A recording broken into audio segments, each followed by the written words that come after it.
Randy Orton, जिनको the legend killer के नाम से भी जाना जाता है, वो अपने RKO जैसे मूव से अपने प्रतिद्वंदियों को धूल चटा देते हैं। 6 फीट 5 इंच का कद और 110 किलो का वजन उनको एक खतरनाक कुश्तीबाज बनाता है। उनके सामने बड़े बड़े कुश्तीबाज भी घुटने टेक लेते हैं और उनके फैंस करोड़ों की संख्या में हैं। लेकिन क्या आपको पता है कि 2007 में स्पोर्ट्स इलस्ट्रेटेड मैगजीन ने रैंडी ऑर्टन पर स्टेरॉइड्स और ड्रग्स लेने के आरोप लगाए? और क्या आपको ये पता है कि वो दैट्स व्हाट आई एम और 12 राउंड्स 2 जैसी मूवीज में भी आ चुके हैं? जानेंगे हम उनकी निजी जिंदगी की कहानी और ऐसी कई बातें। लाइक और सब्सक्राइब करें ताकि मैं और भी ऐसे वीडियोस आपके लिए बनाता रहूं। मैं हूं अश्विन चौहान और आप देख रहे हैं ग्लोबल कहानियां।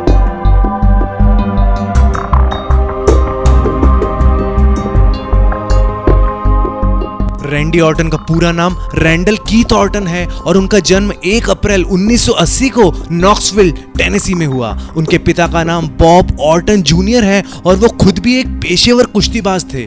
शायद रैंडी ऑर्टन को उनके पिता से ही कुश्ती का जुनून मिला। यहाँ तक कि उनके दादा बॉब ऑर्टन सीनियर भी कुश्तीबाज थे। उनकी माँ का नाम इलेन है। बैरी ऑर्टन जो एक कुश्तीबाज थे और फिर एक संगीतकार बने, वो रैंडी ऑर्टन के अंकल हैं। रैंडी की एक छोटे भाई हैं नेट, जो कि एक स्टैंड अप कॉमेडियन है और अपने हंसाने की कला से लोगों के बीच काफी प्रसिद्ध हैं। उनकी एक छोटी बहन भी है जिनका नाम है रेबेका। जब रैंडी छोटे थे, उनके पिता अक्सर उन्हें कुश्तीबाजी से दूर रहने की सलाह देते थे और ये बताते थे कि कुश्तीबाजों की जिंदगी बहुत कठिन होती है और उन्हें ज्यादातर वक्त अपने परिवार से दूर रहना पड़ता है। लेकिन रैंडी के खून में शायद कुश्ती ही थी और उन्होंने उनके पिता की एक ना सुनी और खुद भी एक कुश्तीबाज बनने की ठान ली। उन्होंने हेजलवुड सेंट्रल हाई स्कूल में दाखिला लिया और एमेचर रेसलिंग में किस्मत आजमाई। 1998 में हाई स्कूल से निकलने के बाद ऑर्टन ने पहले अपने देश के लिए कुछ करने चाहा और फिर वो यूनाइटेड स्टेट्स मरीन कॉर्प्स में चले गए। अब वो मिलिट्री में थे, लेकिन वहां पर उन्होंने उनकी एक ऑफिसर की बातों को नजरअंदाज किया और उनको सम्मान नहीं दिया और इसीलिए उनको वहां से बाहर निकाल दिया गया। फिर रैंडी का ध्यान वापस कुश्ती ने खींच लिया और उन्होंने साल 2000 में मिड मिसूरी रेसलिंग एसोसिएशन में अपना डेब्यू किया। वहां पर उनको उनके पिता ने ट्रेनिंग दी और अपनी जिंदगी में सीखी हुई कुश्ती की बातों को अपने बेटे को बताया। वहां पर उन्होंने कुछ मैचेस में एक रेफरी की भूमिका भी निभाई। WWE जो कुश्ती की सबसे बड़ी संस्था है, रैंडी ने इस संस्था से जुड़ने का फैसला किया और एक डील साइन की जिसमें उनको WWE के developmental territory Ohio valley wrestling में भेज दिया गया। वहां पर उन्होंने रिको कॉन्स्टेंटिनो और जॉन सीना जैसे कुश्तीबाजों से लड़ाई की और बॉबी ईटॉन के साथ एक टैग टीम बनाकर टूर्नामेंट में हिस्सा लिया। मिस्टर ब्लैक को हराकर उन्होंने OVW हार्डकोर चैंपियनशिप 2 बार जीती। रैंडी का पहला टीवी पर आया हुआ WWE का मैच हार्डकोर हॉली के विरुद्ध था और उन्होंने इस मैच में हार्डकोर हॉली को हरा दिया और बहुत जल्द वो लोगों के बीच प्रसिद्ध हो गए और उनके फैंस तेजी से बढ़ने लगे। रैंडी फिर रॉ में चले गए, जहां पर उन्होंने अपने पहले ही मैच में स्टीवी रिचर्ड्स को हरा दिया।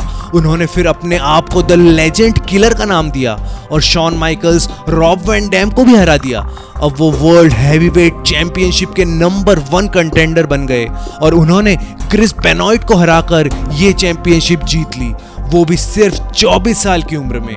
जीतने के बाद रैंडी WWE के इतिहास में उस वक्त के सबसे छोटी उम्र के वर्ल्ड चैंपियन बने। उन्होंने फिर पीछे मुड़कर कभी नहीं देखा।